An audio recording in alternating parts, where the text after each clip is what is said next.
Grabar en esta computadora. Bueno. Entonces lo importante es, me están oyendo, ¿no? Sí, Sandra doctor. Milena, Sí, Sandra perfectamente. Milena, ¿tú me estás oyendo? Sí, doctor, perfecto. Buenos días. Perfecto. Muy buenos días. Tiene una cara muy bonita. ¿Sí la ven cómo está de bonita? Sandra Doctor, Milena. ella por lo general Esa es maña vieja en ella, ¿cierto? siempre está así. Maña Sí, vieja, señor. maña vieja que no Mm, constituye resabio. Bueno, está bien eso. Bueno, bien. Eh,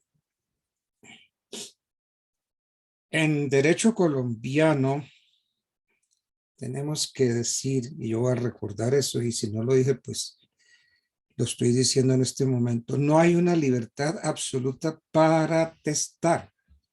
Esa facultad para testar está restringida. ¿Por qué está restringida? Porque nuestro legislador establece unas asignaciones que se llaman forzosas. Yo con esto lo que estoy haciendo es recordar un poquito lo que ya vimos, y si no lo hemos visto, pues lo vemos ahora. Entonces, nuestro legislador establece unas asignaciones que llama forzosas, que son obligatorias para el causante.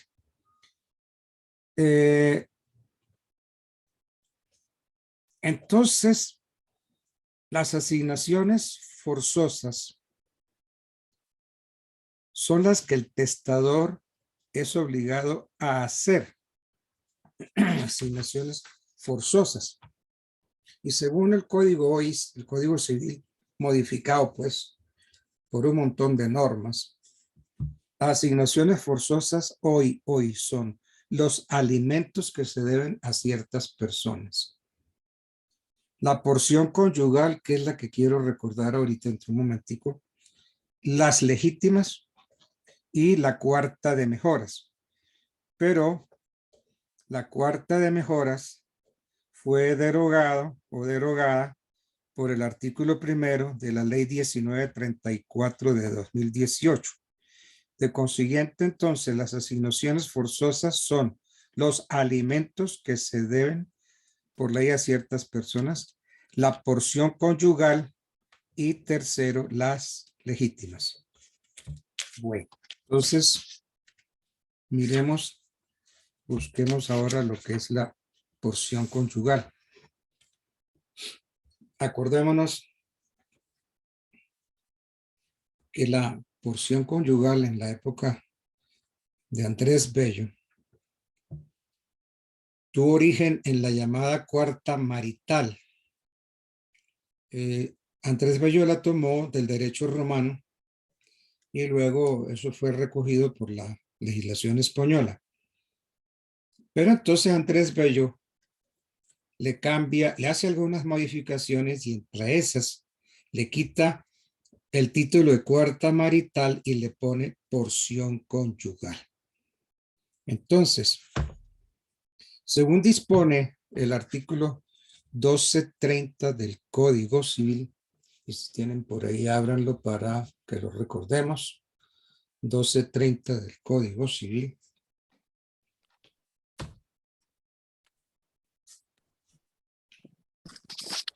¿12:30? Sí, señor. La porción conyugal es aquella parte, Definición. Eso. La porción conyugal es aquella parte del patrimonio de una persona difunta que la ley asigna al cónyuge sobreviviente que carece de lo necesario para su congrua subsistencia. Es decir, cuando dice congrua, subsistencia se refiere a los alimentos congruos. Los alimentos son congruos o necesarios. Entonces aquí habla de los alimentos congruos. O sea, la papita, la yuca, el arrocito. Esos son los alimentos congruos.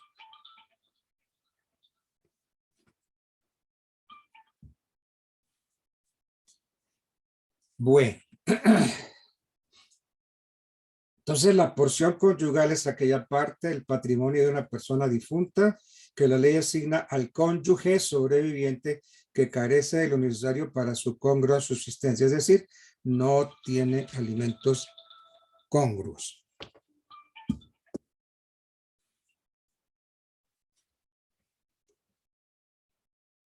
Y el 1236 nos dice que la porción conyugal es la cuarta parte de los bienes de las personas difuntas en todos los órdenes de sucesión, menos en los descendientes legítimos.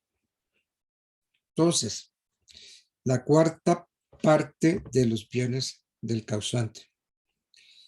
Sobre la porción conyugal, hay unas opiniones, unos conceptos para don Fernando Vélez, que fue un famoso comentarista y analista del Código Civil nuestro. La porción conyugal para él es una especie de pensión alimenticia entregada en forma global al cónyuge sobreviviente. Autores como Carrizosa Pardo dicen que la porción conyugal es también una pensión indemnizatoria, porque la pobreza del cónyuge, dice Carrizosa, no se considera objetivamente, sino puesta en función de la fortuna de su consorte premuerto.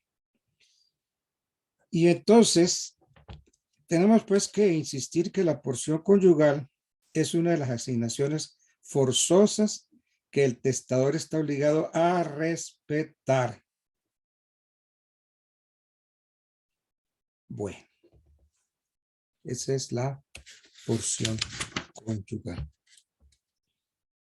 Y según unas reformas que hemos tenido, a la porción conyugal tienen derecho el compañero o la compañera permanente y a la pareja del mismo sexo. Repito entonces, la porción conyugal, que siempre es para el esposo o la esposa, aquí se dice que tiene derecho el compañero o la compañera permanente y también la pareja del mismo sexo. Anoten esta sentencia C-283 del año 2011. Entonces, en esa sentencia, la Corte le extiende la porción conyugal al compañero, a la compañera permanente y a la pareja del mismo sexo. Bueno.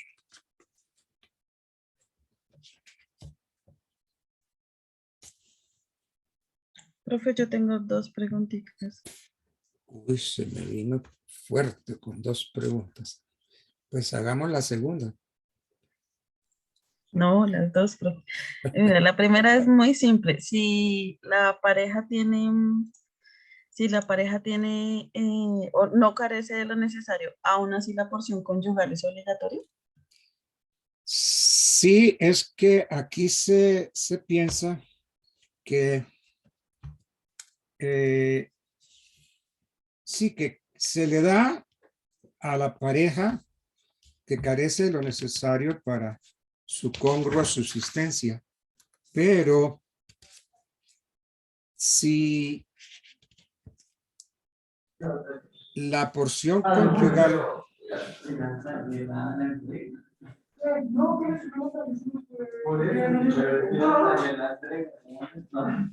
Don Marco Ardila, su micrófono. entonces si la porción conyugal no alcanza a ser o si tiene bienes, no alcanza el porcentaje que la ley le da a la porción, entonces tiene derecho al complemento. Entonces,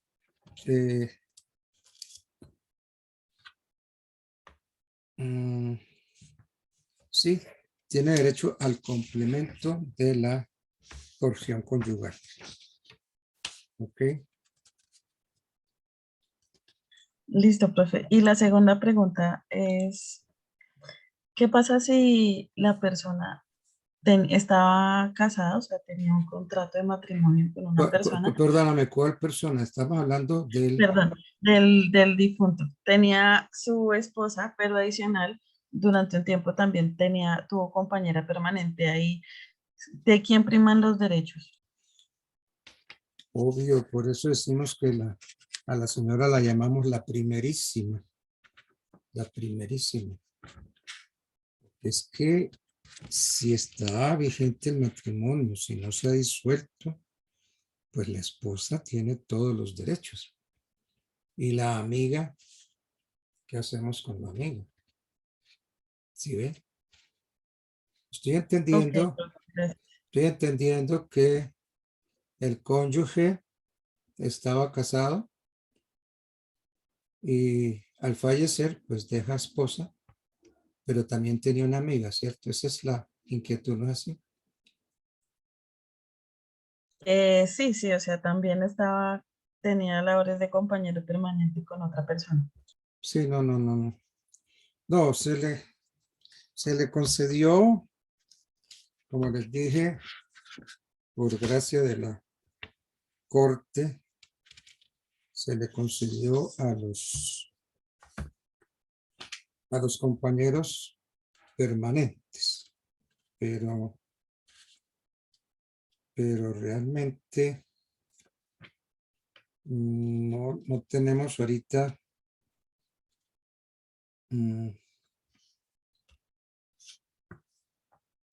a los compañeros permanentes, no los tenemos en el artículo 9 de la ley 29 del 82, que dice quiénes son legitimarios. Los hijos legítimos, adoptivos y extramatrimoniales, los ascendientes, los padres adoptantes, los padres de sangre del hijo adoptivo. Esos son los legitimarios. Y ya vimos que la legítima es una cuarta, la porción conyugal es una cuarta parte de los bienes del difunto. Y que si no alcanza, pues entonces toca mejorarlo, toca complementarlo. Bueno, pero hay unos órdenes hereditarios.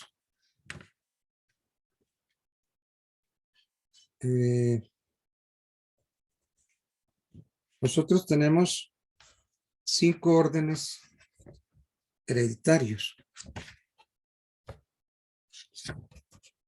Y dentro de estos órdenes, pues bueno, están el primer orden de los descendientes, el cónyuge, los compañeros permanentes y los compañeros de parejas homosexuales. Entonces, el primer orden, el segundo orden está formado por si el difunto no deja posteridad, le sucederán sus ascendientes de grado más próximo, sus padres adoptantes y su cónyuge. Por sentencia, anoten C-238 de 22 de marzo de 2012, sentencia C-238 de 22 de marzo de 2012, proferida por la Corte Constitucional, extendió este orden hereditario con derechos semejantes al cónyuge, lo extendió al compañero o compañera permanente de distinto sexo o del mismo sexo que conformó la pareja con el causante. Entonces, vemos pues que ya se le están extendiendo derechos, se están ampliando esos derechos, ¿no? Porque se le extiende al compañero o compañera permanente de distinto sexo o del mismo sexo. Y así vamos, tercero, etcétera, cuarto. Finalmente, el quinto orden hereditario está conformado o tiene derecho el Instituto Colombiano de Bienestar Familiar. En un comienzo se hablaba del fisco. Y entonces, el fisco, esa disposición fue subrogada por el artículo 87 de la ley 153 del 87. Esta ley, este artículo 87, ley 153 del 87, designaba como último heredero al municipio de la vecindad del causante. Y esa ley fue modificada por el artículo 66 de la ley 75 al 68. Y entonces esta normatividad es la que nos rige hoy en día y fue esa ley 75 al 68 fue ratificada por la ley 29 del 82. Esa es la norma vigente. Bueno, digamos que para entonces entrar a hacer la partición, tenemos la sucesión, tenemos que pensar que hay 5 órdenes hereditarios. Bueno, recordamos la porción conyugal. Referir a ver aquí otro punto. Bueno, esos son los órdenes hereditarios. Hay unas figuras que se llaman albaceas. Los albaceas, ¿qué son o quiénes son? Son los ejecutores testamentarios. Son aquellas personas a quien el testador le dio el cargo de ejecutar sus disposiciones. Miremos el 1327 del Código Civil. A ver qué nos dice. 1327 del Código Civil. 1327. Sí, señor. Obligaciones alimentarias del testador. Los alimentos que el difunto ha debido por ley a ciertas personas gravan la masa hereditaria, Perdóname, menos cuando el testador haya impuesto esa obligación a uno o más partícipes de la ¿qué sucesión. artículo me estás leyendo? Ah, perdón, doctor, estoy leyendo el 1227. ¿Es el 1327? Y ligeramente Sí, qué desvió. pena con usted, me equivoqué. 1327, ejecutores testamentarios. O sea, los albaceas, sí.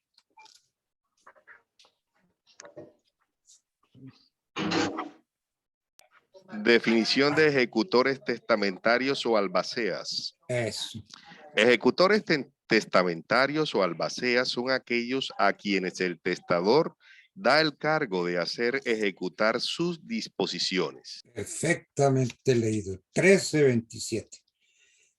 Entonces, como dice el 1327, los ejecutores testamentarios o albaceas son aquellas personas a quienes el testador da el cargo de hacer ejecutar sus disposiciones. Entonces, aclaremos. ¿Quién es el albacea? Podemos decir así claramente, el albacea es un simple administrador de los bienes del causante. No es heredero, ni puede modificar los derechos de los herederos conferidos en el testamento. Entonces, no es heredero, es un simple administrador de los bienes. Mirando a autores como Carrizosa Pardo, dice que se puede definir al albacea como el mandatario a quien el testador encarga la ejecución del testamento. Entonces, fíjese usted, ya está metiendo aquí un elemento nuevo que no está dentro de la definición del 1327. 1327 son aquellas personas a quienes el testador da el cargo de ejecutar sus disposiciones. Y yo he dicho muy claro que el albacea es un simple administrador del bien, no es heredero, no puede modificar.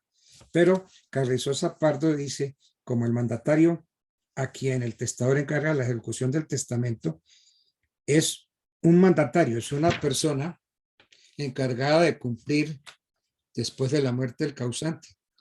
Entonces, el encargo, según Carrizosa, consiste en ejecutar la memoria testamentaria.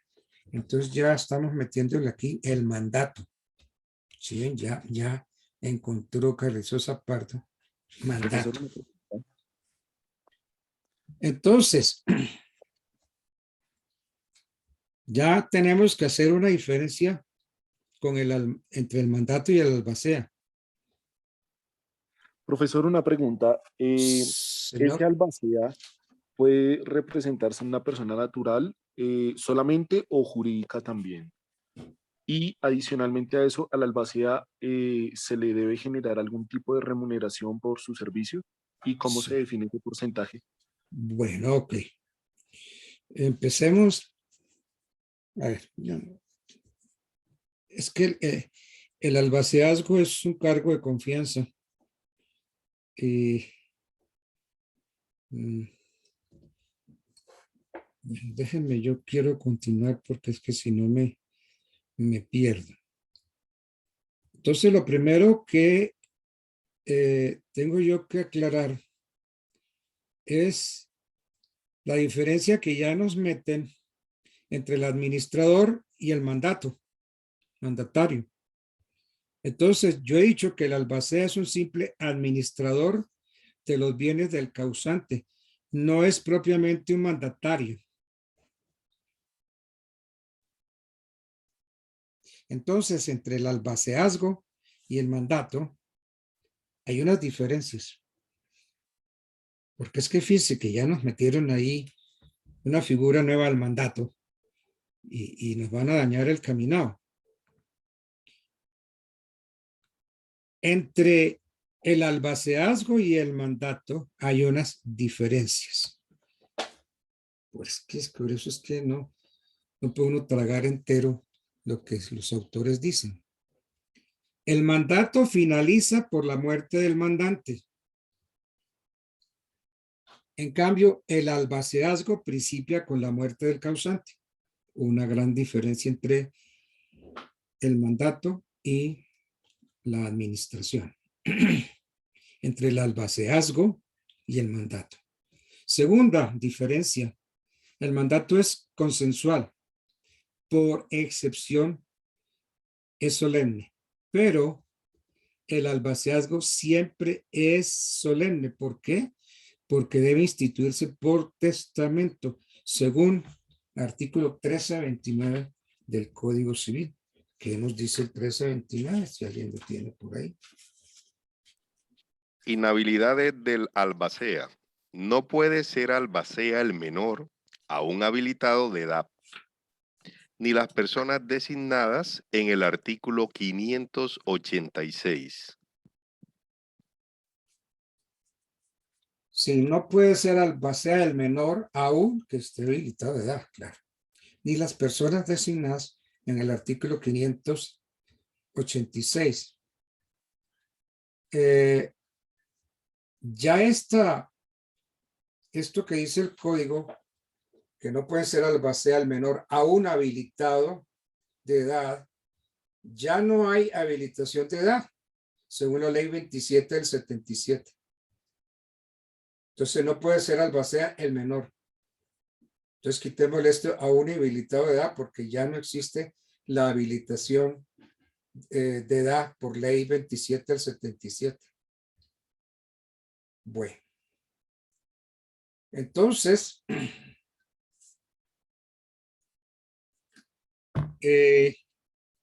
veníamos viendo las diferencias entre el albaceazgo y el mandato. Había dicho yo que mi mandato finaliza por la muerte del mandante y el albaceazgo principia con la muerte del causante. Por regla general, el mandato es consensual y dije que por excepción es solemne. El albaceazgo siempre es solemne. ¿Por qué? Porque se debe hacer en el testamento, según dice el 1329.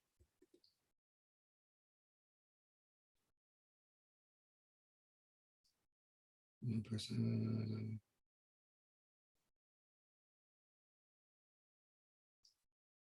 No, este PCS no, el que dice que siempre debe existir, instituirse por testamento.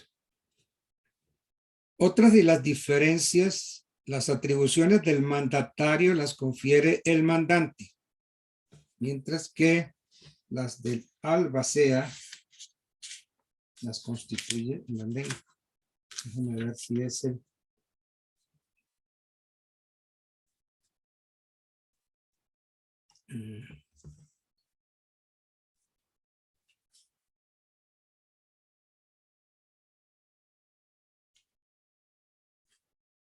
Bueno, yo tengo que revisar mis artículos porque creo que no son. De todas maneras, el contenido sí. Las diferencias que estoy haciendo yo, las atribuciones del mandatario las confiere el mandante, mientras que las del albacea las determina la ley. El albacea, por regla general, no puede delegar ni sustituir el albaceazgo. Por el contrario, el mandato sí se puede sustituir. Entonces, el albaceazgo es un cargo de confianza conferido por el testador intuito personae. Cuando decimos intuito personae es considerando las condiciones y calidades personales a quien se hace el encargo o a quien se le hace un contrato. Entonces, como es un cargo de confianza instituido en tutte personae, por esa razón es intransmisible por acto entre vivos o por causa de muerte. Las funciones del albacea son de derecho estricto, en cuanto que el límite de sus poderes está señalado por ley. Entonces el testador no puede ni ampliarlas, ni reducir sus obligaciones y sus responsabilidades. Entonces la misión esencial del albacea es indiscutiblemente ejecutar, hacer cumplir las ordenaciones del testamento. Y también debe defender la validez de ese testamento. Bueno, entonces tenemos... Doctor, discúlpeme una pregunta. ¿Y si llega a fallecer el albacea, cómo se procede ahí?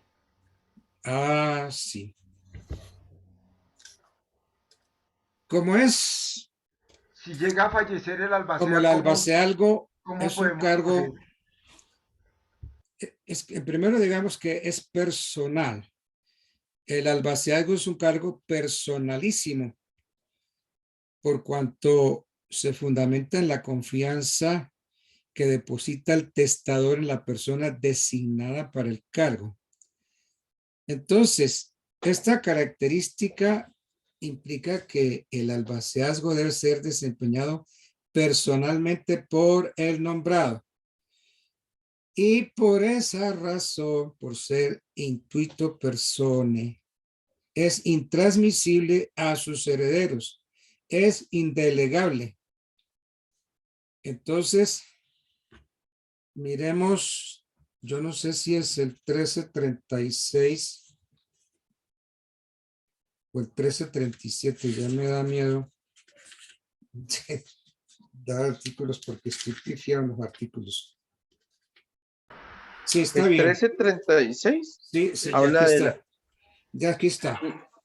El 1336 nos dice que el albaceazgo no es transmisible a los herederos. Y el 1337 nos dice que el albaceazgo es indelegable. Entonces, no hay nada que hacer. Entonces, repitiendo, el albaceazgo es un cargo personalísimo por cuanto se fundamenta en la confianza que deposita el testador en esa persona. Y entonces significa que debe ser desempeñado personalmente por el nombrado y por tal motivo es intransmitible a sus herederos e indelegable, ya como vimos en el 1336 y 1337. Entonces, si muere el albacea, pues entonces toca reemplazarlo, toca solicitarle al juez el nombramiento de otro albacea. Entonces,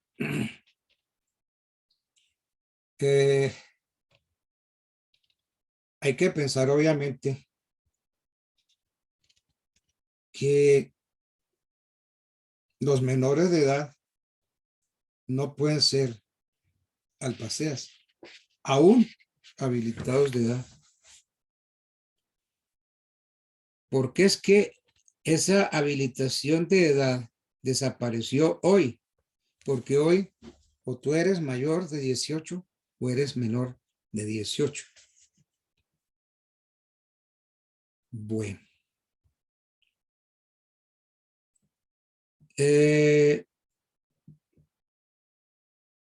Hay una serie de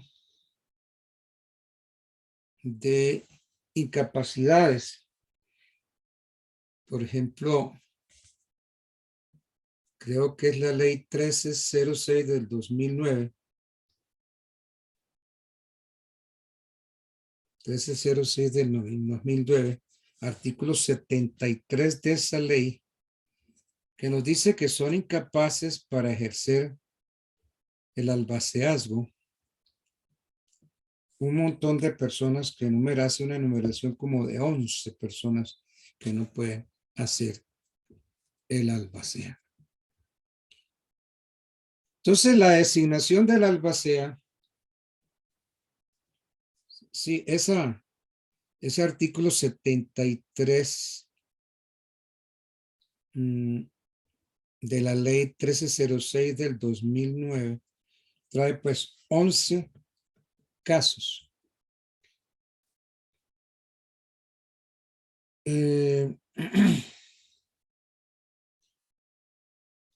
Entonces, aquí hay algo importante.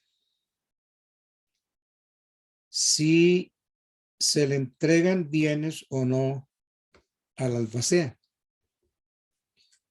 Ahí tenemos que mirar el Código General del Proceso en el artículo 498 del Código General. 498, a ver si lo encuentro. 498, entrega de bienes al albacea. Estoy leyendo Código General del Proceso. 498. El juez entregará.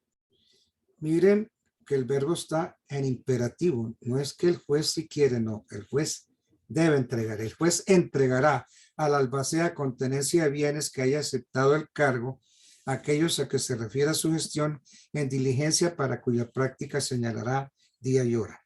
En caso de que el albacea no comparezca, se declarará caducado su nombramiento, a menos que dentro de los 3 días siguientes presente prueba siquiera sumaria de haber tenido motivo justificado para ello. Respecto a los bienes sociales, se tendrá en cuenta lo dispuesto en el artículo 496 del mismo código. ¿Qué dice el 496? Administración de la herencia.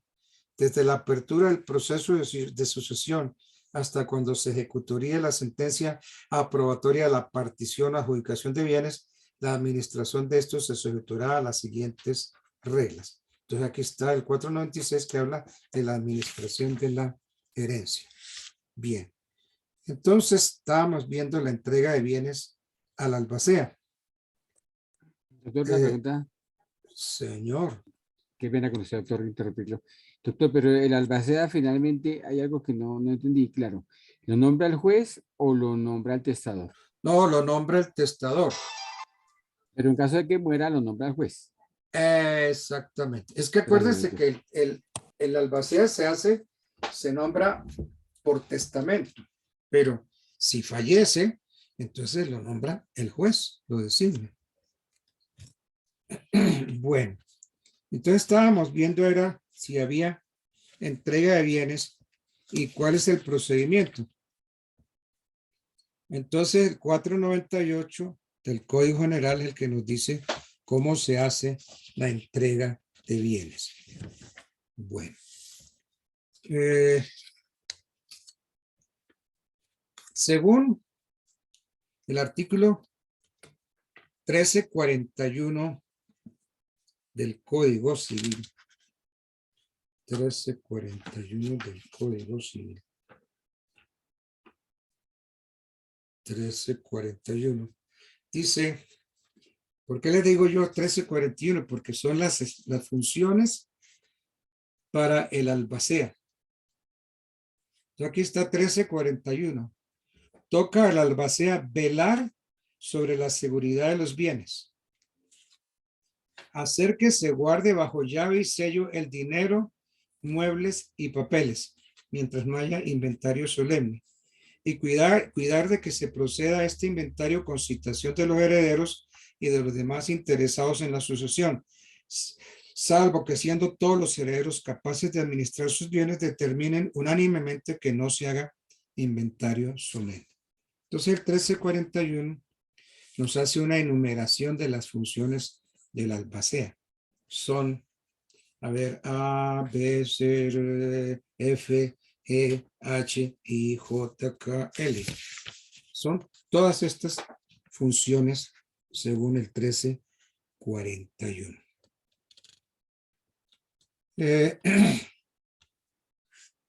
Doctor, perdón. Doctor. El albacea es en todos los casos para cuando los herederos son menores de edad, ¿cierto? Y todavía no pueden administrar sus bienes. Sí, bueno, es que si es menores. O no, no incapaces, porque incapaces ya no existen, doctor. Sí, no. Pero si son menores, toca nombrarles un curador, ¿no? Toca nombrarles un curador. ¿Quién los nombra? ¿Quién los nombra? Hay como es la diferencia entre el albacea y el curador, doctor, para los menores. Es que el albacea, pues, es un ¿qué? Como ya lo dijimos, es un administrador de los bienes. ¿Sí?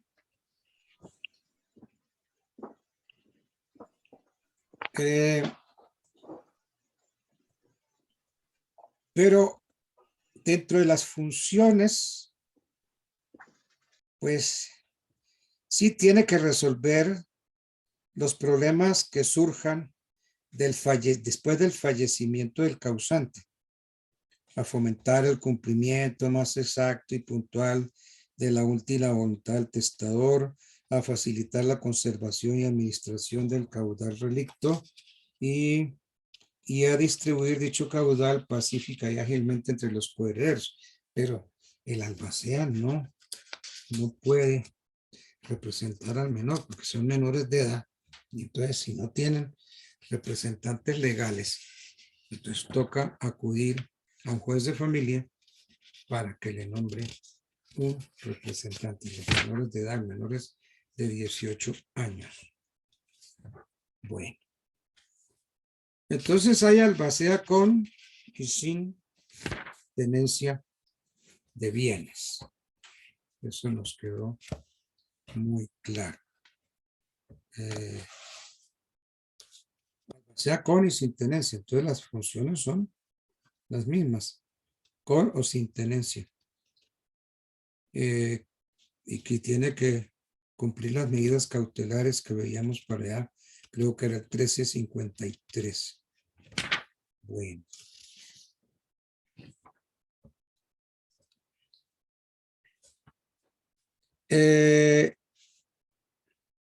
Se preguntó, creo que preguntaron que si se remuneraba el albacea, creo, ¿cierto? Entonces, sobre esa pregunta, sobre la remuneración del albacea, hay que decir que el albaceazgo es, en términos del artículo 1359, un cargo remunerado. Esa remuneración puede constar en el testamento o puede convenirse con los herederos. Y si no está en el testamento y no se ha convenido con los herederos, entonces puede ser fijado por el juez. Cada vez que hablamos de juez, pensemos en el juez de familia. Bueno. ¿Y cómo termina el albaceazgo?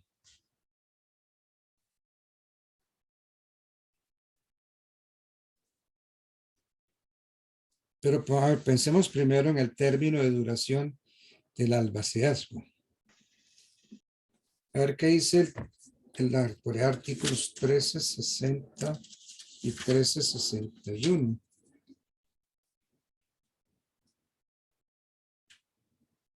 ¿Qué dice el 1360? El albaceazgo durará el tiempo cierto y determinado que se haya prefijado por el testador. 1361. Si el testador no hubiere prefijado tiempo para la duración del albaceazgo, durará 1 año contados desde el día en que el albacea haya comenzado a ejercer su cargo. Entonces el término de duración es de 1 año, contados del día en que el albacea haya comenzado a ejercer su cargo.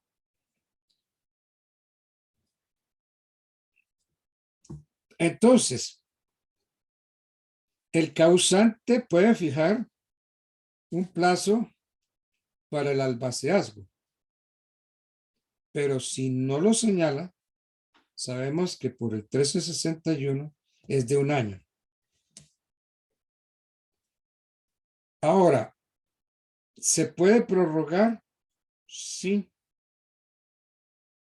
En caso de que la gestión del albacea necesite una ampliación del plazo por la existencia de graves dificultades para evacuar el cargo, podrá el juez, o sea, el juez de familia, prorrogar el plazo fijado por el testador.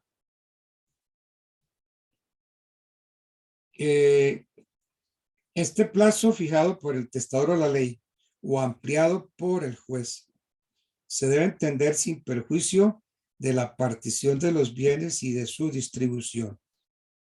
Entonces, el albacea es parte del juicio.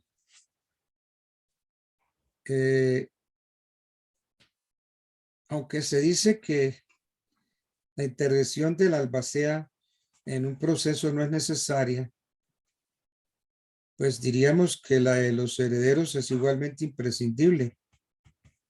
¿Por qué? Porque es que los herederos son titulares del derecho. Entonces el albacea no lo necesitamos en el proceso, pero los herederos sí. ¿Cómo termina el albaceazgo? Termina con el año, si ya se pasó el año.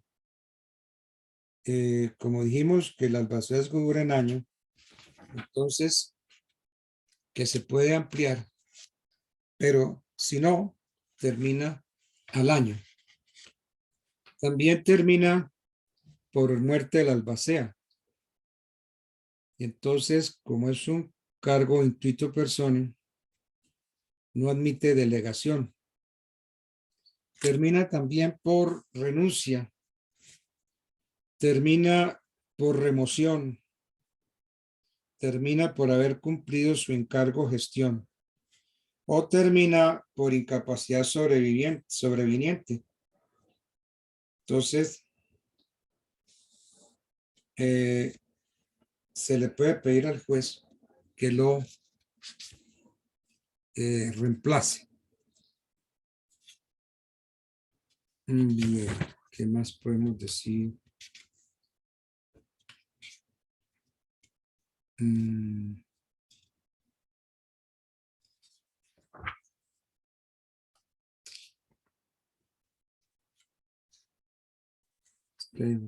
Hay otros albaceas. Hay un albacea que se va a llamar albacea fiduciario.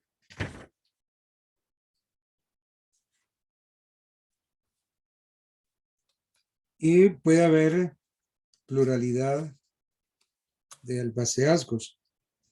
El albacea sucesivo, albaceas separados, varios albaceas, en fin. Bueno, yo quiero tocar más este tema de los albaceas o ejecutores testamentarios.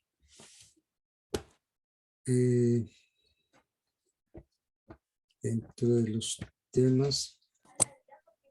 Doctor, una pregunta, perdóneme ya para cancelar el tema de los albaceas. Los albaceas son voluntad del testador, mas no son obligatorios en las sucesiones, ¿no, doctor? No, No, porque es que como es nombramiento libre que hace el causante, entonces no es obligatorio.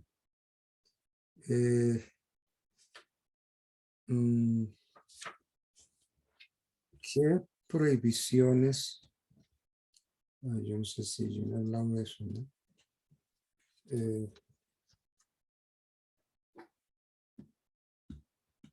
Hay unas prohibiciones de la albacea, pero que están por allá en una jurisprudencia de la Corte Suprema.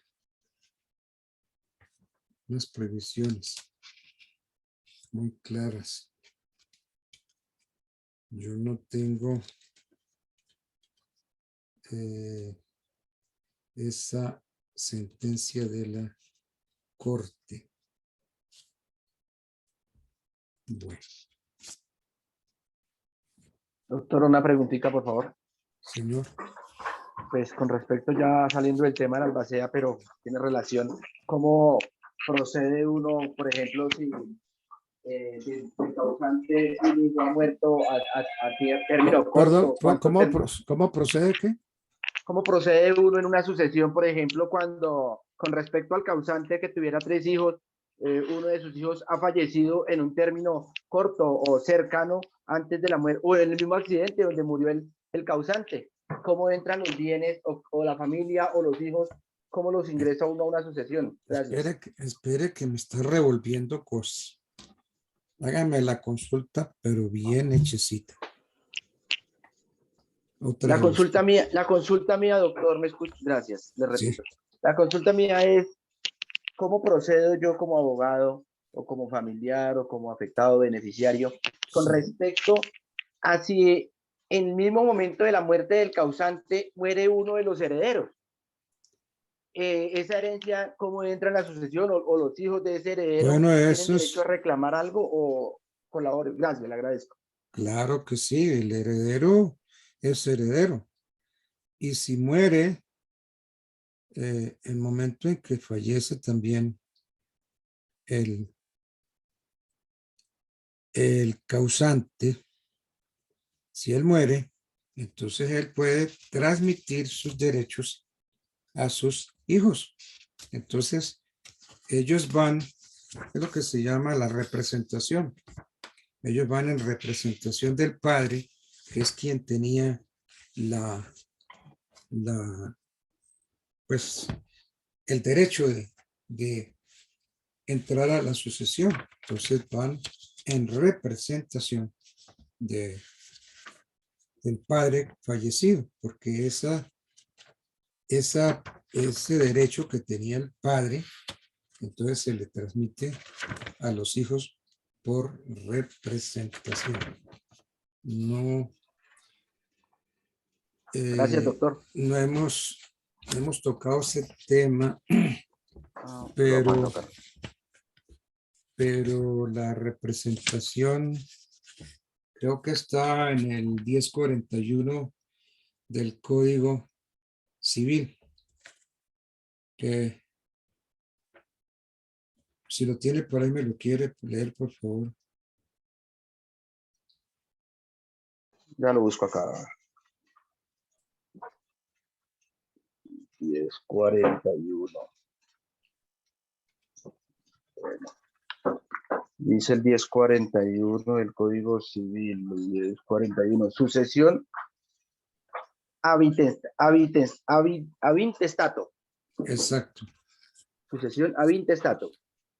Se sucede avintestato ya por derecho personal, ya por derecho de representación. La representación es una ficción legal que se supone que una persona tiene el lugar y por consiguiente el grado de parentesco y los derechos hereditarios que tendría su padre o madre si esta o aquel quisiese o no pudiese suceder, si esta o aquel no quisiese o no pudiese suceder. Usted me está leyendo el 1041, ¿cierto? El 1041, sí, sí, señor. Sí. Continúo en el tercer inciso, dice, sí. se puede representar a un padre o a una madre que si hubiese podido o querido suceder, habría sucedido por derecho de representación. Ahí termina lo que está en mi código. Gracias por, según ese artículo 1041 que usted nos leyó del Código Civil, se prevén dos maneras de heredar: por derecho personal y por representación. Entonces, de conformidad con el 1041, la representación, pues, es una ficción legal.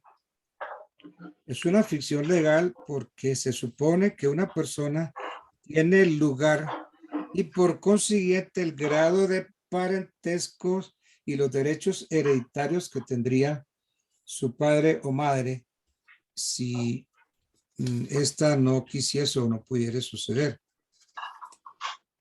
Entonces, aquí hay unas deficiencias. Tratarla, como dice el código, que es una ficción legal, pues realmente no es una ficción legal, porque es una realidad, no es una, se puede heredar por derecho personal o por representación. Eso lo dice el 1041. Luego, no es una ficción legal, es una ficción real. Y después dice,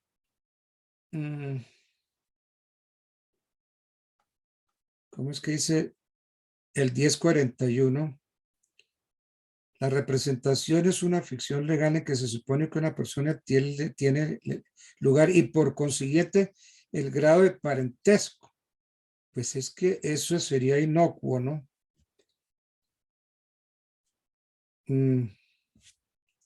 Es inocuo porque podríamos sostener que la representación es una institución legal por la cual una o más personas ocupan el lugar de su padre o su madre y los derechos hereditarios. Entonces no es una ficción.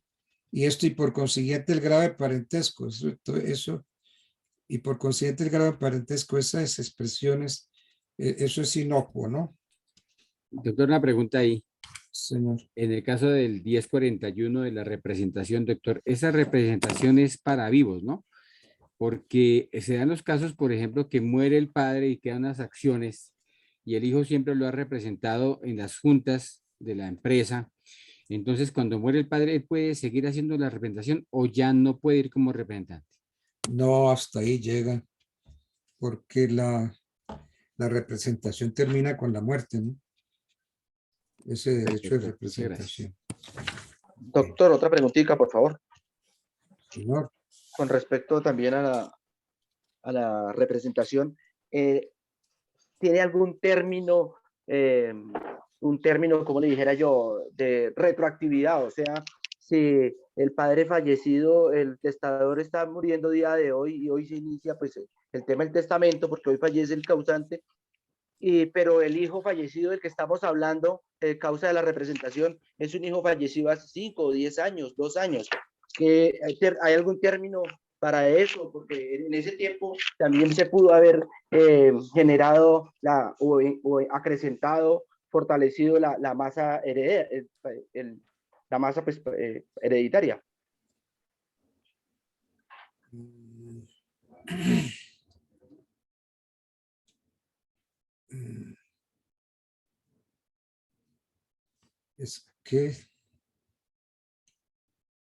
Es que si no se nombra, si no entramos a reemplazarlo, de pronto la herencia cae vacante.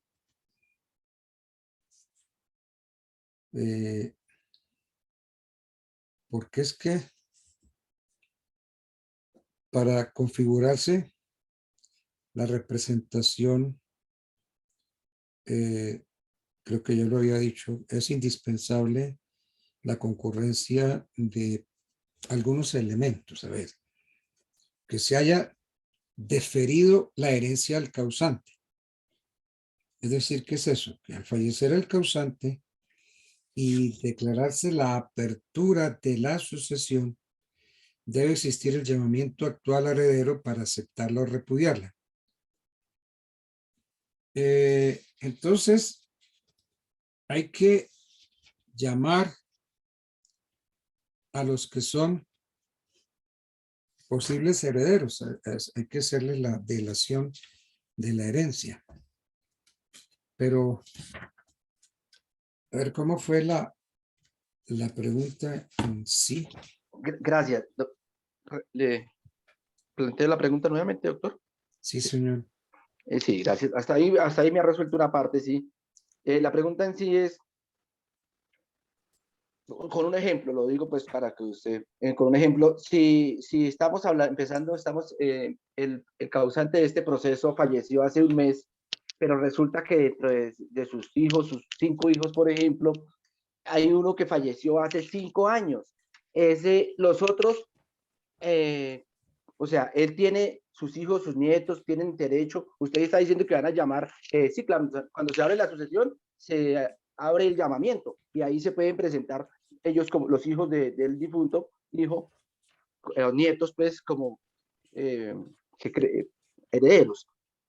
Los otros herederos no van o en alguna parte del código establece si los otros herederos le van a alegar a ese nieto, ese derecho por el término, los 10 años o el año en que falleció el posible heredero, que era hijo del causante, y si en alguna parte se divide porque el capital se creó después de que falleció ese hijo o en este término, en alguna parte, esa es la duda que yo tengo para que no se vaya a pasar el tema sin ver esta parte, le agradecería.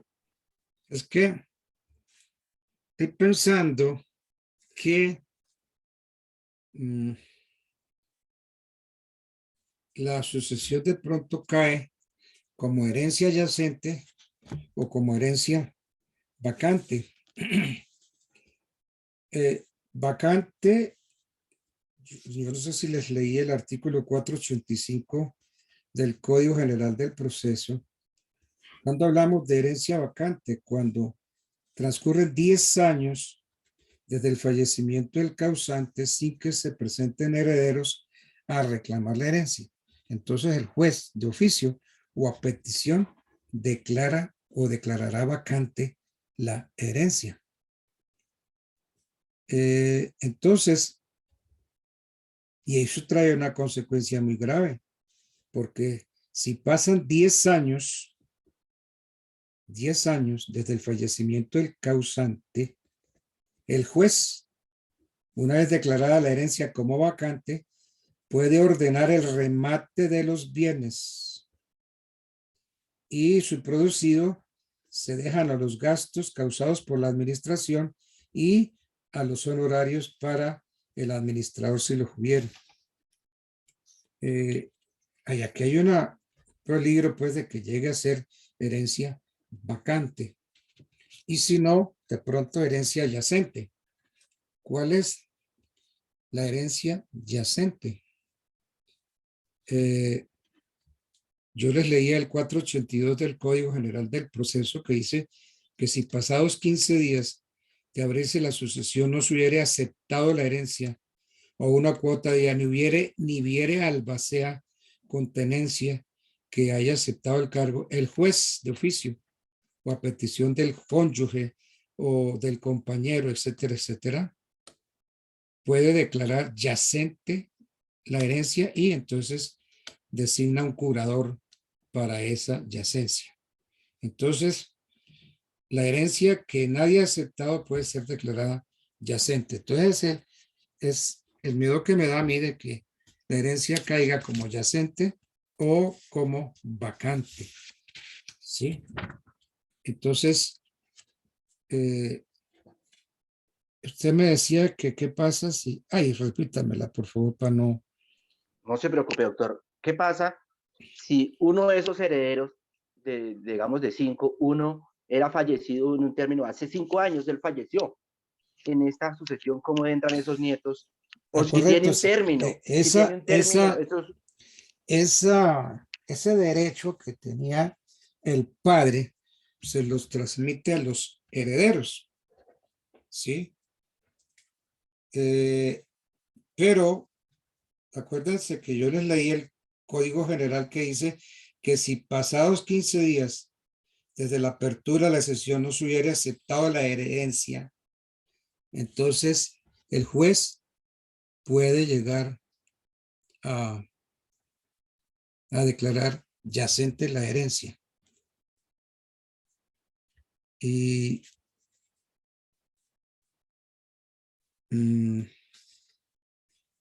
entonces, ya declarada yacente,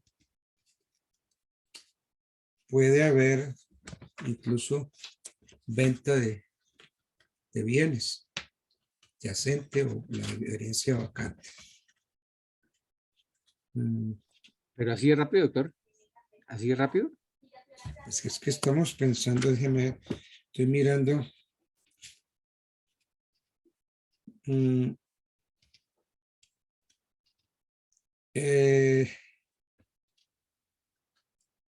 Yo les dije que para proceder a la declaratoria de la herencia yacente es menester que transcurran al menos 15 días desde la apertura de la sucesión. ¿Sí? Entonces, la apertura es un hecho subsiguiente a la muerte del causante, o sea, que se produce de pleno derecho. Entonces, 15 días se puede declarar yacente la herencia.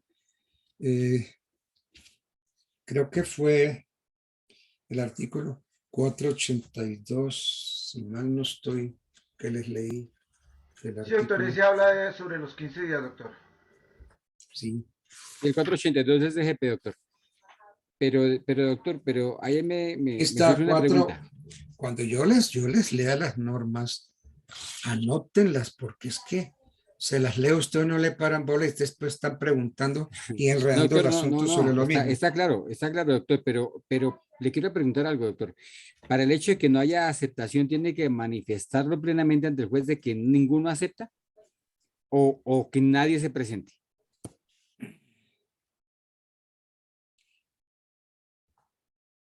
¿Qué quiso el legislador decir? Que no se hubiera aceptado la herencia, o sea, en esos 15 días que estamos hablando. La manifestación del heredero de rechazar la herencia o su abstención.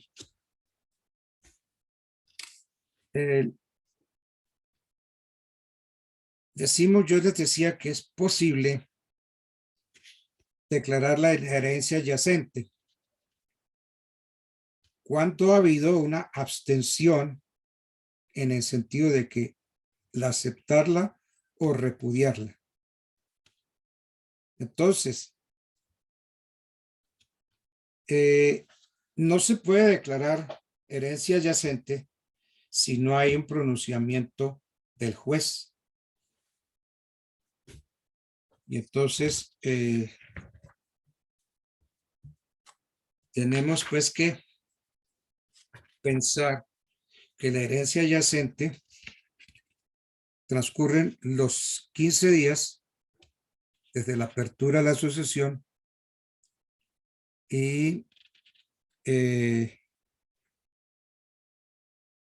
la herencia yacente, repito, solo es posible declararla cuando se evidencia una abstención de aceptarla o repudiarla por parte del heredero. Y necesitamos una declaración judicial. No es concebible legalmente la herencia yacente si no hay una declaratoria por el juez competente. Bueno. ¿Y quién administra la herencia yacente? Pues hay que nombrarle un curador a la herencia yacente. Creo que yo les dije del artículo 482 del Código General. Aquí dice, no curador, perdón, administrador. 482, declaración de yacencia. Si pasados 15 días desde la apertura de la asociación no se hubiera aceptado la herencia o una cuota de ella, ni hubiera albacea con tenencia de bienes y que haya aceptado el cargo, el juez de oficio o a petición del cónyuge, del compañero permanente o cualquiera de los parientes del difunto o de quien pretenda promover el derecho a promover demanda, declarará yacente la herencia y le designará administrador. Eso es lo que pasa aquí. Entonces el peligro de que se declare yacente la herencia, porque se aplicaría el artículo 482 del Código General del Proceso. Bueno, eso es la herencia yacente. Y la herencia vacante. Hay que hacer una distinción entre herencia yacente y herencia vacante.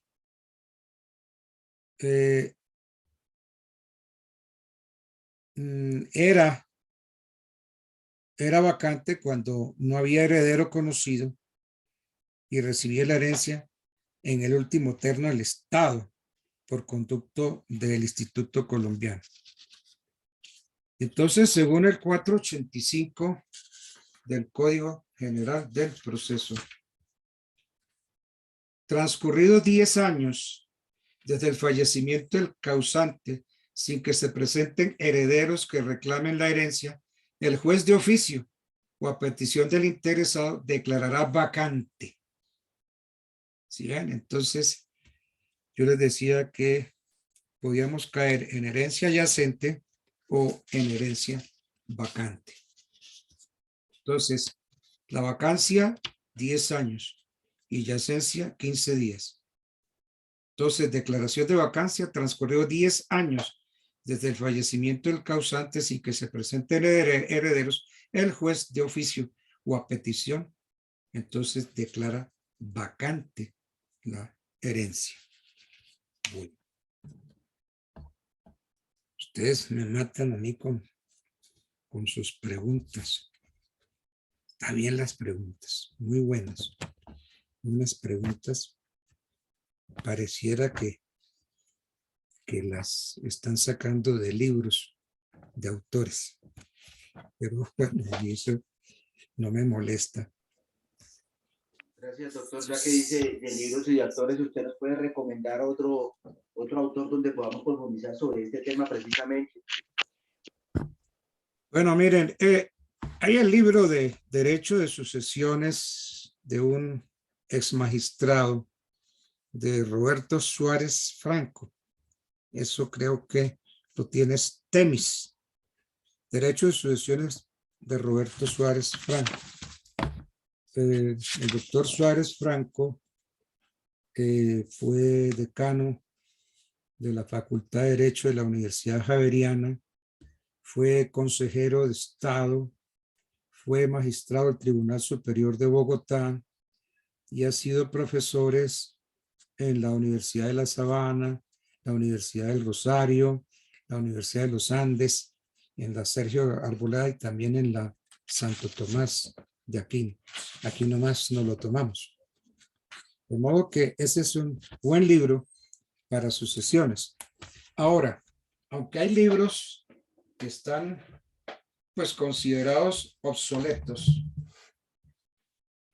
en algunas partes, pero el gran contenido de este libro es increíble. Hay cosas que se dicen en este libro que no las dice nadie más, que es el libro de sucesiones y donaciones de Hernando Carrizosa Pardo.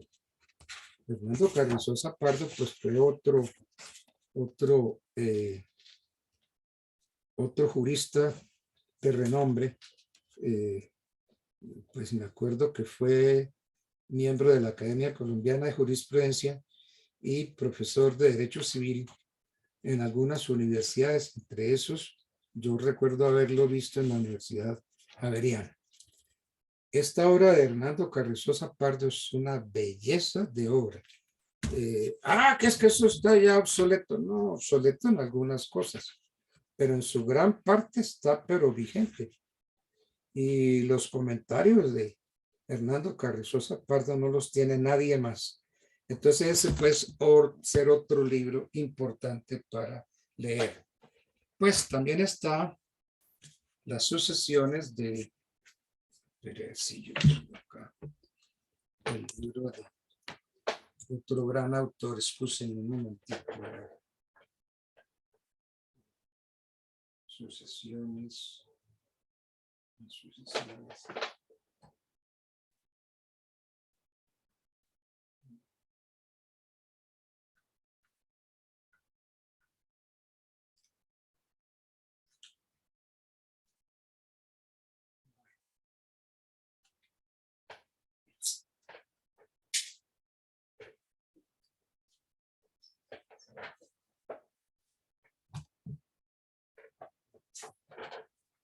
Pues sí están las sucesiones del doctor Valencia Sea.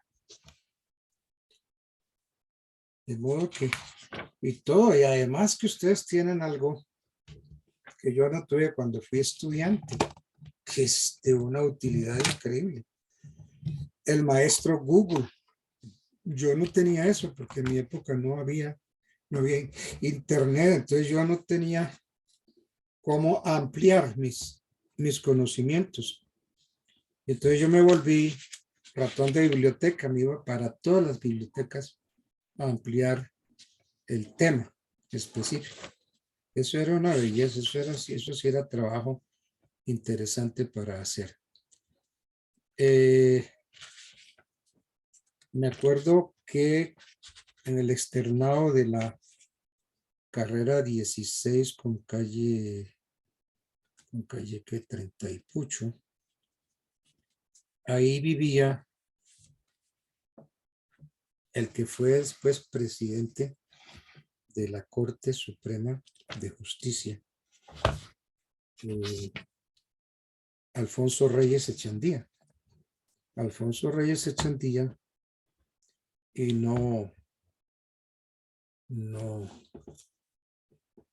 es de meritarlo. Alfonso Reyes, cuando empezó a estudiar Derecho, ya estaba casado, tenía hijos, era profesor en el Colegio Mayor de Cundinamarca y vivía ahí pegadito a la universidad. Por eso Alfonso Reyes Echandía tenía a la mano, a cualquier hora, la biblioteca compuesta, completa del Externado Colombia. Eso era una belleza. Entonces el hombre tenía siempre, las 24 horas, la biblioteca. En cambio yo no tenía ese derecho. Yo tenía que irme a las bibliotecas a ampliar mis conocimientos. Bueno, ¿qué horas son? ¿Qué horas tenemos? 11:20 casi. Bien.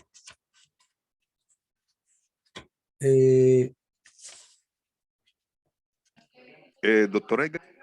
Señor.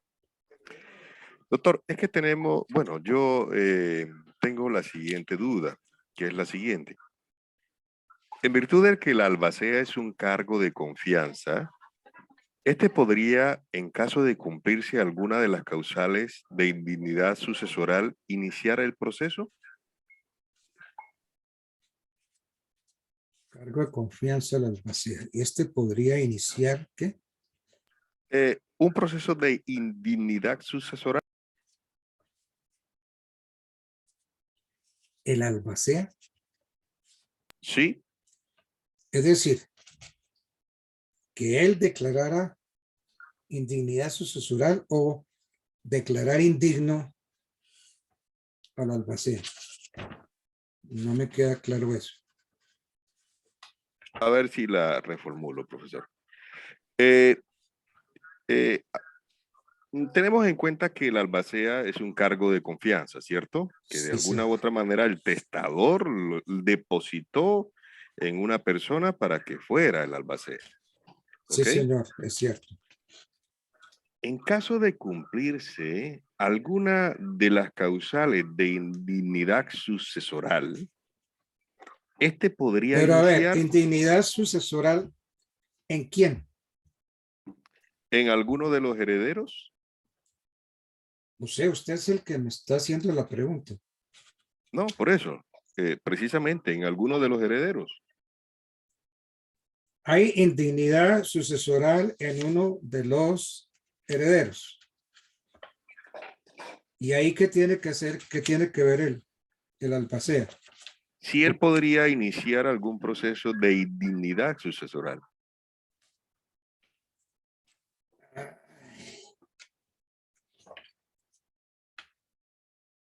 A ver, ¿cómo pudiera yo contestarle a usted?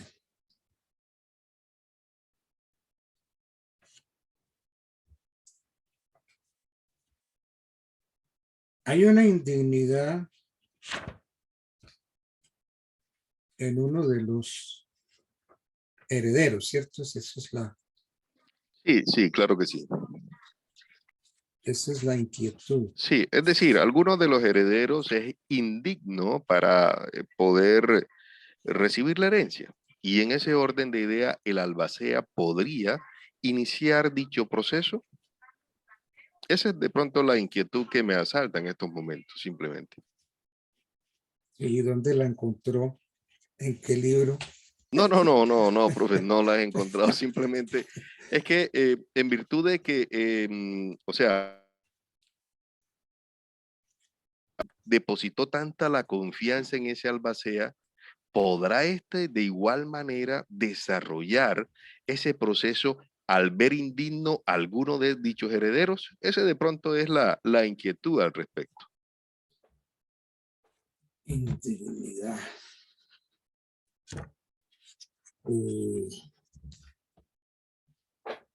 Yo para entender la pregunta.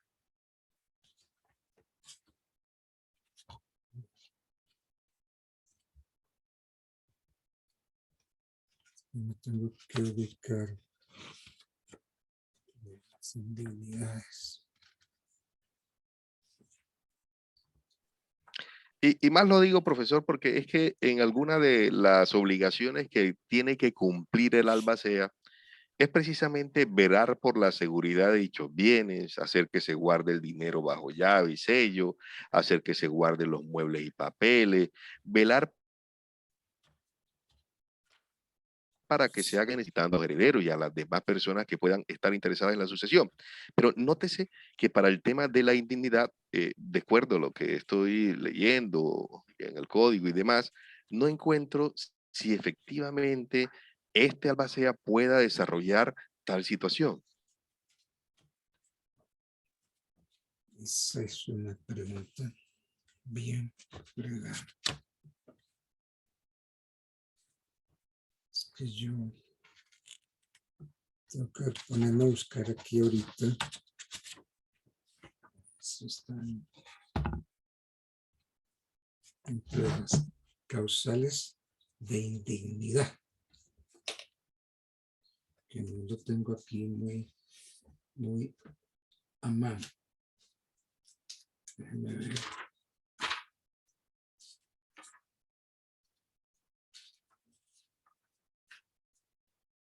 Vamos a ver si encuentro aquí. Encuentro en el Código General. Si encuentro indignidad. Incidentes. Indicios, significación. Muertes.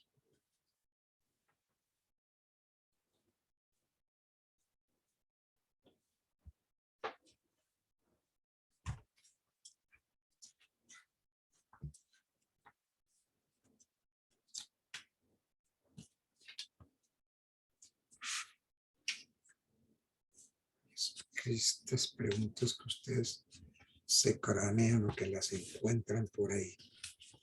No, profesor, no es con la intención ni mucho menos. No, es que no con la intención, es que las preguntitas que ustedes hacen no son preguntitas que les nacen a ustedes, sino que están leyendo algún fallo, alguna sentencia, algún libro Y entonces es saber cómo ponemos al profesor en jaque. Pero Dentro del mundo periodístico del doctor Arturo salen muchas preguntas. No, no, no, no, no. No, no. No es con esa finalidad, sino que ¿sino con cuál finalidad? es con la finalidad de poder esclarecer dicha confianza, por decirlo así. Si el testador depositó tanta confianza en esa persona que a futuro va a ser su albacea, ¿qué tanta prolongación de esa confianza que fue depositada podría asistirle la razón a desarrollar precisamente un proceso de indignidad? Un ejemplo, una persona, un padre dejó 5 hijos, pero uno de los 5 hijos es indigno.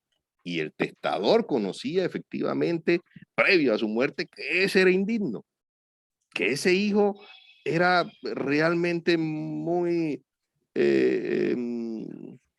actuaba de una manera muy deplorable con los padres y de alguna u otra forma considera que puede llevar a cabo dicho proceso de indignidad en medio de la potestad o en medio de la confianza que le dejaron como albacea al testador.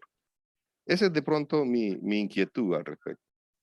Don Arturo, yo pues, Doctor. bajo mi leguleyada, don Arturo, digamos ya en ese ejemplo que su merced da, que es que él conoce con anterioridad esa causa, pues yo simplemente me baso es en el código basándome en lo que es el concepto y las obligaciones de la albacea. Si independientemente anterior, o sea, si anteriormente él ya conocía de un mal, o sea, de que no fuera indigno, que esa persona fuera indigna para adquirir esos bienes, tuvo que habérselo dicho con la persona, al causante, ¿sí? Porque en este caso, digamos, lo que nos, pues yo bajo mi ignorancia, si aquí me dicen en el 1327 del código donde dice que los ejecutores testamentarios o albaceas son aquellos a quienes el testador da el cargo de hacer ejecutar sus disposiciones, pues no considero que él se extralimite más allá de lo que nos está dando. Y aquí nos habla en el 1341 sobre las obligaciones del albacea, que dice: toca al albacea velar sobre la seguridad de los bienes, que exacto es ahí donde usted dice, pero es a donde yo me baso, de que si él veía esa conducta de parte del heredero, pues debía él habérselo manifestado para que así se dejase en un testamento, porque en este caso ya pienso yo que él se estaría extralimitando al, digamos, iniciar un proceso independiente de lo que dice el testamento. No sé, pienso yo eso. No, yo te entiendo. Y Ahí al efectivamente, respecto- efectivamente, Andrés, Miren, el problema a eso voy. está en- Porque yo interpretaría eso que tú acabas de mencionar precisamente es, debo velar por los bienes porque es mi obligación como albacea, ¿cierto? Y en ese orden de ideas se me transfiere tanta esa potestad para iniciar dicho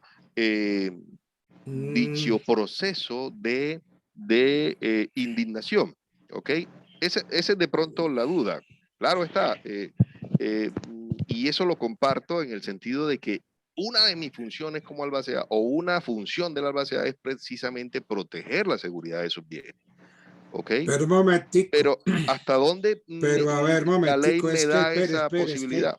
Es que estamos ahí en un sofisma de distracción. Que fue lo que yo les dije que ya metieron el mandato. Entonces, no. ¿Qué es el albacea? El albacea, yo lo he dicho varias veces, es un simple administrador de los bienes del causante. Administrador, no es heredero. Entonces, como simple administrador, si se dedica a administrar los bienes, pero no es heredero. Entonces, el heredero al que le corresponde esa inquietud suya, no al albacea. ¿Ok? Porque es usted parte de una premisa falsa de que si la albacea puede o no puede. No, no, no. Yo es simplemente un administrador. El problema está ya en meternos si si el albaceazgo es una administración o es un mandato. Y entonces, pues si es mandato, pues finaliza con la muerte. Y si es albaceazgo, principia con la muerte del causante. Profesor, Entonces, creería que la respuesta del compañero está en el artículo 1031. Revisen. Es correcto, Mariana, así es. Yo Ahí creo está la que ahí respuesta. está la respuesta de esa pregunta en Ahí el está. artículo 1031 en lo que atañe a la indignidad. La indignidad debe ser judicialmente reconocida por. Yo creo que ahí está tu respuesta. Y yo creo El que 10 la albacea podría, yo considero que la albacea podría, bajo la luz del 1031, solicitarla, porque es claro que dice ahí que a instancia de cualquiera de los interesados en la exclusión del heredero o legatario indigno. Es decir, hay hechos que se suceden en vida del causante y que el causante no alcanzó a llevarlas a una instancia judicial para procurar que bajo ese proceso se declarara indigno al heredero o legatario. Tanto así que el artículo 1026 del mismo Código Civil señala que es indigno de suceder quien siendo mayor de edad no hubiere denunciado a la justicia dentro del mes siguiente al día siguiente que tuvo conocimiento del delito el homicidio de su causante. Es un hecho posterior a la muerte del causante, pero si no lo denunció dentro del término que señala el código, la ley, pues se hace indigno de suceder. Evidentemente, pues hay que invocar eso a la luz del 1031 ante el juez competente para efectos de que bajo ese fallo judicial sea declarado. Pero a mi juicio sí tiene la potestad el señor ¿el albacea? El albacea, gracias. El albacea para poder usar esa facultad. Así es. Vamos a ver un momentico, si es que el albacea es un administrador, no es un heredero. El albacea no puede modificar la herencia, doctor. No puede. No, pero si tiene conocimiento de hechos como administrador de la herencia, es su obligación para hacer ¿Dónde está esa obligación? Es que a mí me molestan son los sofismas de distracción, doctor, que se dicen para entorpecer la pregunta. No, el 1031, doctor. Mire, métanse en la cabeza y especialmente usted, mi amigo Arturo. El albacea es un administrador de los bienes, no es un heredero. No, profesor, eso es entendible. No, entendible no, pero es que él me parte. Es que la explicación que usted me ha dado. Es que Arturo es torticero, porque él arranca haciendo unas premisas falsas. No, para nada. Claro que sí, Arturo, porque es que el albacea no es un heredero y usted arranca con el sofisma considerando al albacea como heredero. ¿Ve? Creo, profesor, que de pronto se ha malinterpretado mi pregunta, pero de entrada estoy diciendo que el depósito de la confianza que ha dejado el testador sobre el albacea le podría dar la facultad para desarrollar un proceso de indignación sucesoral. Esa fue mi pregunta más que todo, pero en ningún momento he querido desarrollar algún sofisma al respecto como si fuese un heredero. Entonces yo voy a dar mi punto de vista y de ahí no me muevo. El albacea es un simple administrador de los bienes del causante. El albacea, repito, es un simple administrador de los bienes del causante. Pónganlo en letras grandes. No es un heredero. No puede modificar los derechos de los herederos conferidos en el testamento. Eso es como administrador. Ya si ustedes le meten las tesis de Carrizosa Pardo de que es un mandatario, pues entonces la cosa sí cambia. Porque entonces un mandatario tendría que cumplir un cargo después, incluso después de la muerte de su causante. Y entonces habría que entrar a ver las diferencias entre el mandato y el albaceazgo, ¿no? Pero repito, para mí es un simple administrador de los bienes, no es un heredero. Entonces, ¿Quién es el único que puede hacer estas cosas? El heredero, no el albacea. ¿Ok? Profesor, si me permite, quiero como aportar algo a la pregunta del compañero Arturo, que desde todas las luces la veo muy sana y pues como la veo como clara de un estudiante, doctor. Lo que sucede ahí es que el albacea no puede modificar el testamento, pero uno de los herederos sí puede impugnar la causal de desheredamiento de uno de los otros herederos que Un no, que heredero por alguna sí, razón, un heredero sí, que por pero alguna entonces, razón no es la que ya lo merezca. dije.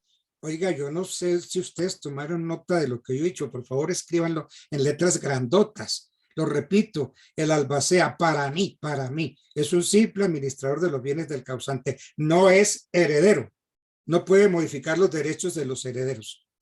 Hasta ahí llego yo no voy Ahora bien, más allá. doctor, perfecto, doctor. Ahora bien, si fuera un mandatario que hiciera las veces, Si ya entonces sí aceptamos, podría hacerlo si estuviera en el testamento que se heredara a uno de los pero eso ya es, herederos esas son tesis de traídas que Carrizosa. se los dije que según Carrizosa Pardo, Sí, sí, doctor. Gracias, doctor. ¿no? Qué pena interrumpir.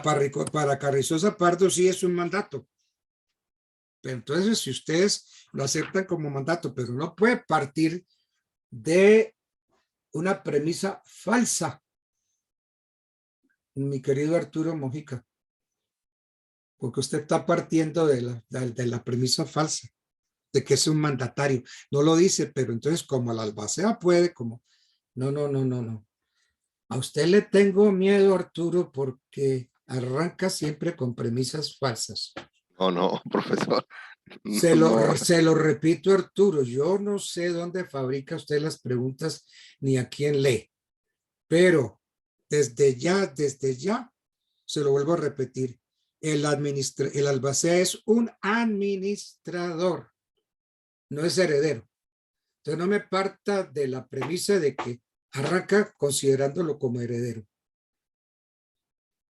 El albacea simplemente es un administrador, no es un heredero. Por consiguiente, el albacea no puede modificar los derechos de los herederos conferidos por el testador, por el testamento. Y ya si se mete usted ya con las tesis de que es mandatario, pues allá usted, yo no le recomiendo que acepte las tesis de Carrizosa Pardo. Carrizosa Pardo es un excelente tratadista, o fue un excelente tratadista, pero no arranque con sofismas de distracción.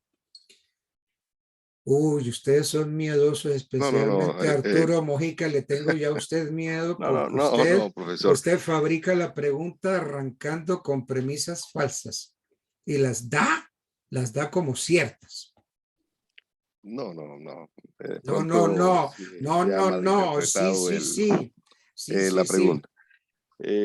Pero bueno, acataré con todo respeto, profesor, su respectiva información que nos ha dado. No, yo lo dejo a usted con las ideas de Carrizosa Pardo, que fue el que metió la tesis del mandato. Ahí es donde está el asunto. Porque no es un heredero, es un simple administrador y según Carrizosa Pardo es un mandatario. Entonces, si es un mandatario, entonces sí podría hacer algunas cosas, ¿no? Tendríamos que entrar a analizar el mandato de Carrizosa Pardo. Y no hay ni tiempo ni deseo. ¿Por qué? Porque nos enredamos más. Bueno.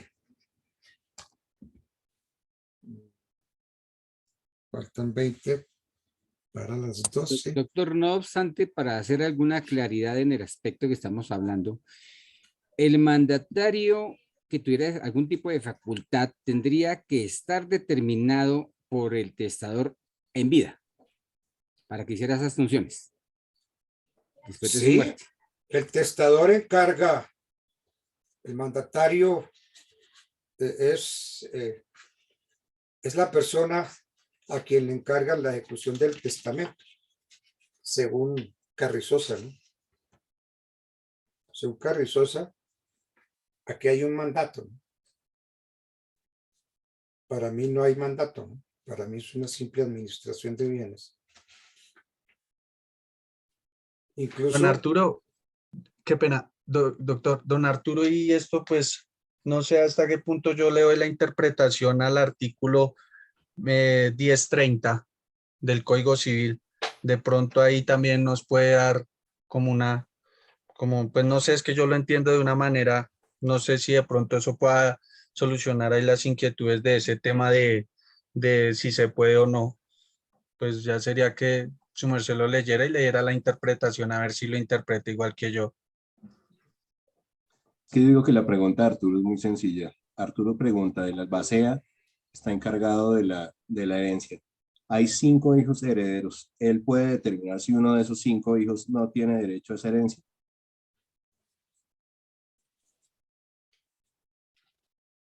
Entonces, para mí, con base en el artículo 1031, sí, y ahí me quedo en mi respuesta. Para mí, discúlpeme, pero basado en el 1031 yo digo que no, porque ahí dice cualquiera de los interesados en la exclusión del heredero. Y que no sabemos o no podemos determinar hasta qué punto el albacea es un administrador si los interesados hablan de los otros herederos.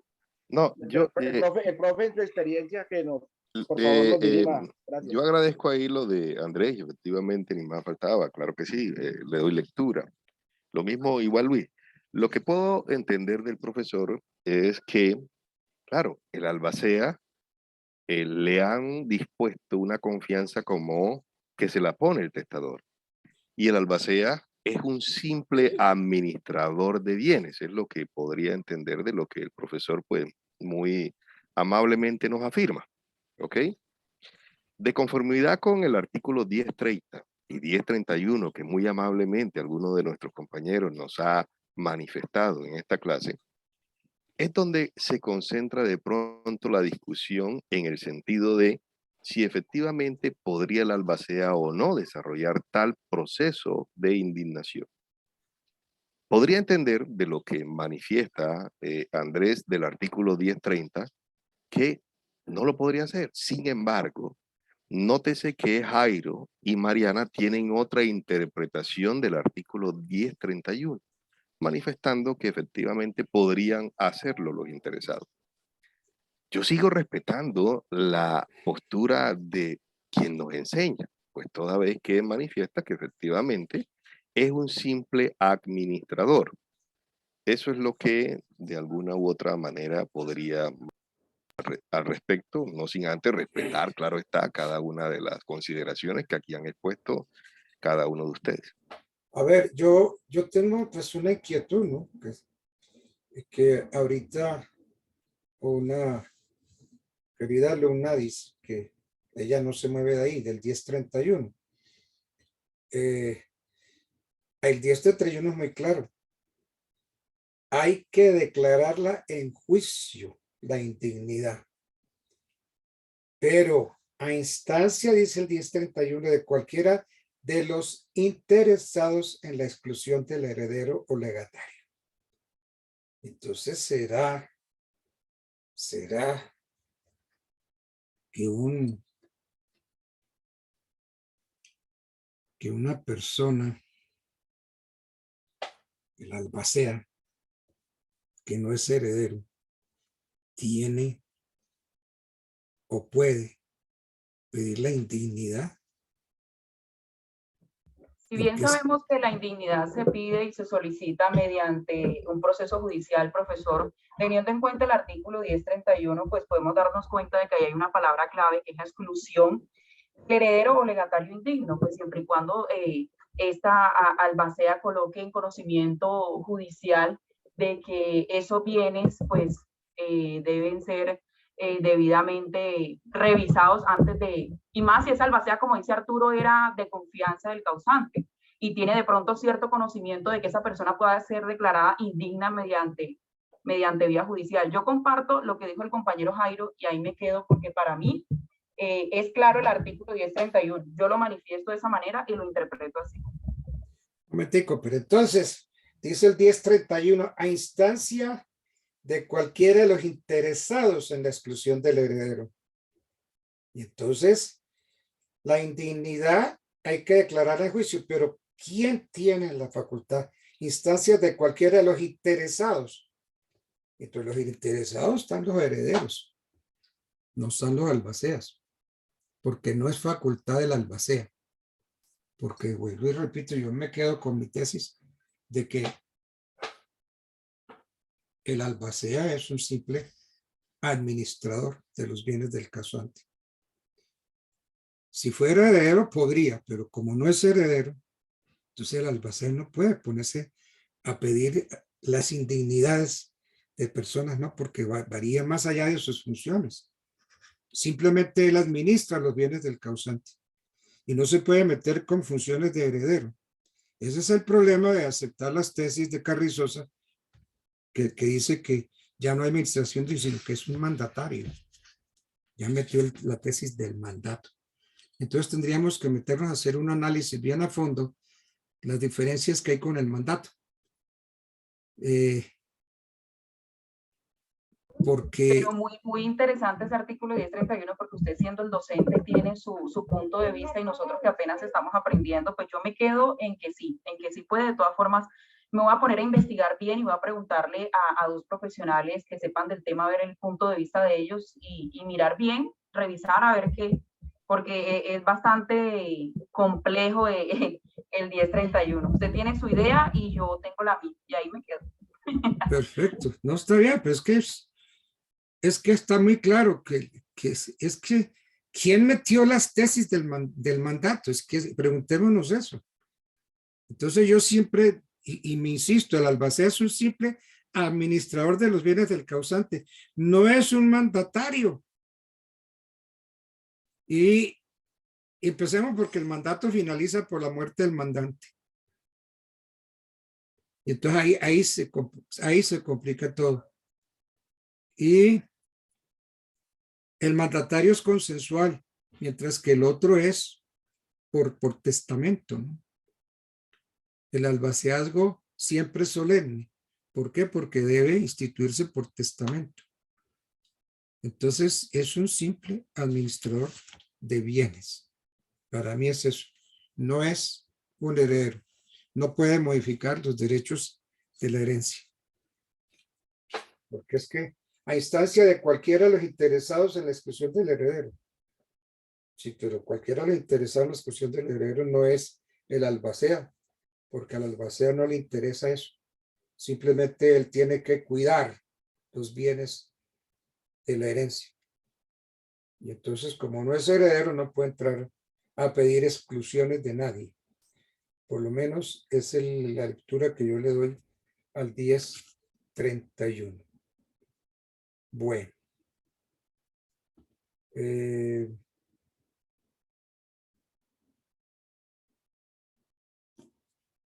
Bien, ¿qué horas son?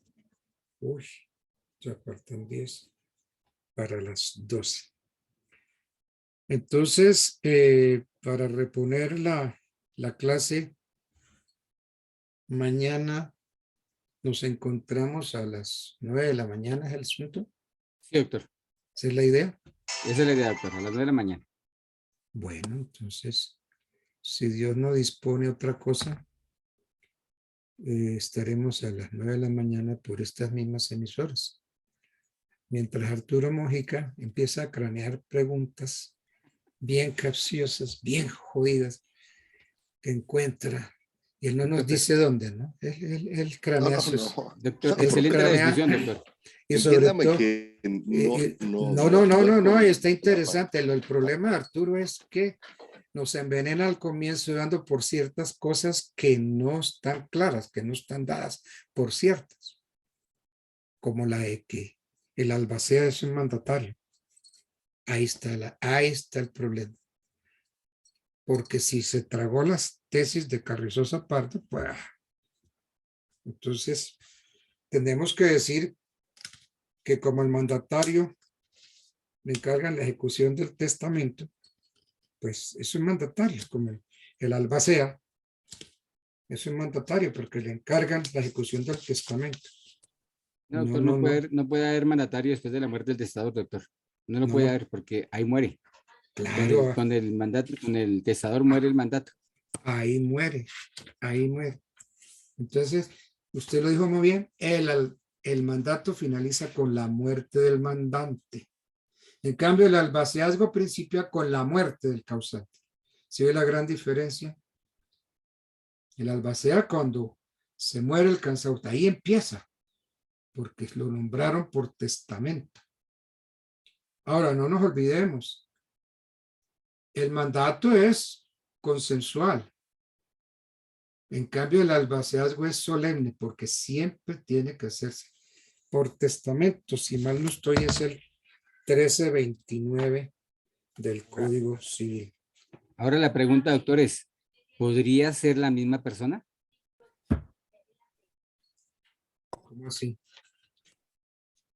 ¿Cuál es la misma persona?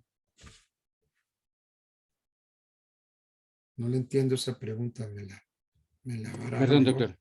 Perdón, doctor, se me ha ido el sonido. La misma persona que es el mandante, ¿El albacea?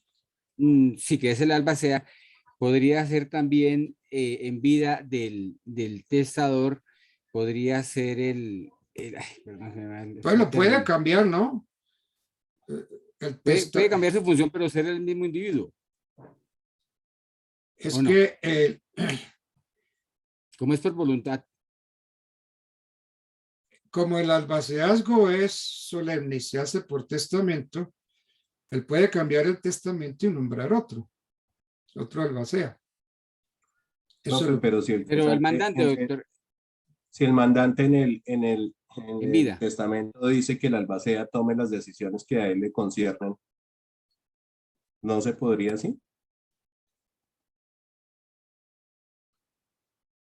A ver, yo estoy pensando en algo, que el albacea ni puede delegar ni puede sustituir el albaceazgo. En cambio, el mandato sí es sustituible.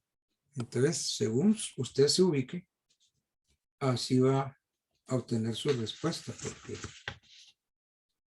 si sin el albaceo usted encuentra un mandato, pues podría ser, ¿no?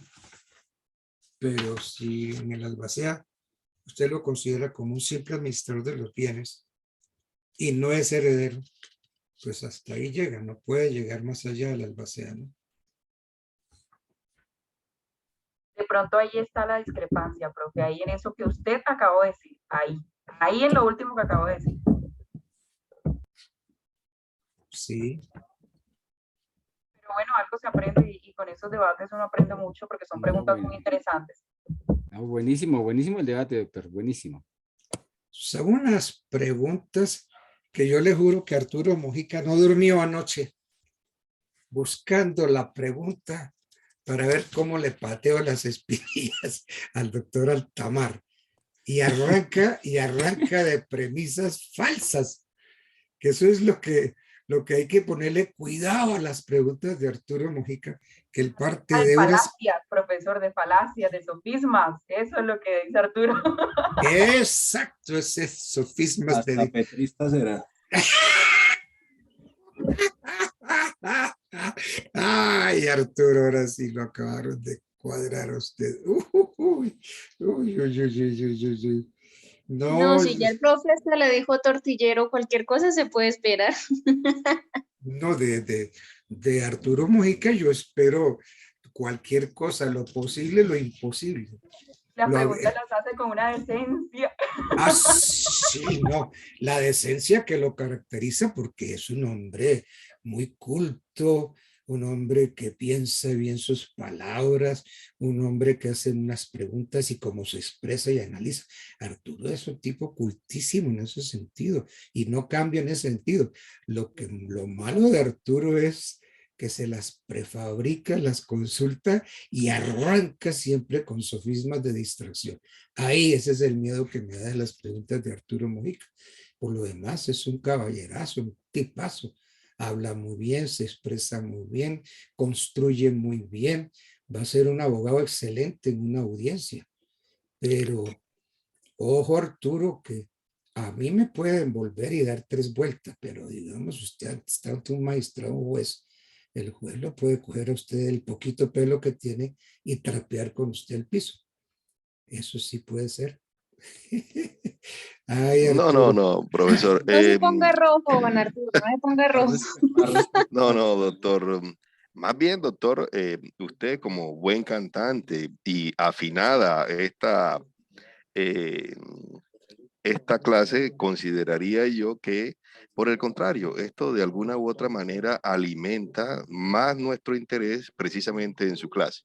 No, Es no, lo no, que eso sí. podría decir, profesor. No, eso sí, la inquietud suya y entre otros, pues son muy poquitos los que participan y tienen inquietudes. No, las inquietudes suyas son muy, muy buenas, pero hay que tenerles un miedo terrible a las preguntas suyas, ¿no?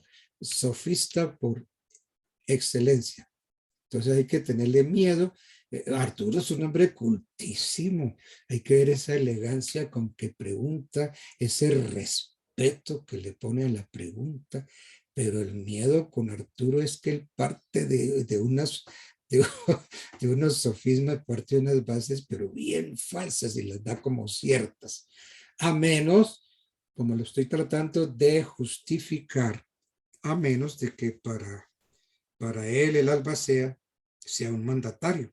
Entonces ahí sí, pues sigue entre otras las tesis de un famoso profesor que ya les dije a ustedes, Hernando Carrizosa Pardo. Pero Carrizosa Pardo cae en el error de decir que el albacea es un mandatario. Entonces habría que pues pensar si su encargo consiste en ejecutar la memoria testamentaria. Porque si es mandatario, sí, pero si es un simple administrador de los bienes del causante, no. No. No es heredero, no puede modificar. Bueno, muchachos, son las 12 del día.